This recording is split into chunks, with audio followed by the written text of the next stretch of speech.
হনুমান বাবাৰ গাত সেন্দুৰ লগালে বোলে মনৰ আশা পূৰ্ণ হয়। পিছে কথাষাৰ কিমান দূৰ সত্য সেইটো ময়ো নাজানো। এবাৰ বোলে হনুমান বাবাই সীতামাক কৈছিল যে সীতামা আপুনি কিয় সেন্দুৰ লগায়? তেতিয়া বোলে সীতামায়ে হাঁহি হাঁহি উত্তৰ দিছিল যে প্ৰভু ৰামৰ আয়ুস বৃদ্ধিৰ বাবে মই সেন্দুৰ লগাওঁ। তাৰে অলপ সময়ৰ পিছতে বোলে হনুমান বাবাই গোটেই গাটোত সেন্দুৰেৰে সানি আহিছে। আহি পেলাই সীতামাক কৈছে যে সীতামা ময়ো গোটেই গাটোত সেন্দুৰ সানি আহিছোঁ আৰু এতিয়া আমাৰ প্ৰভু ৰামৰ বেছিকৈ আয়ুস বৃদ্ধি হ'ব ন।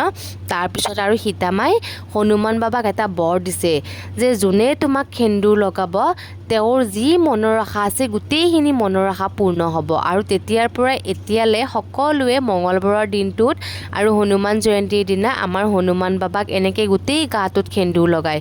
আৰু মই পিছে মঙলবাৰে লগাওঁ, কিন্তু প্ৰত্যেক মঙলবাৰে নহয়, কেতিয়াবা লগাওঁ।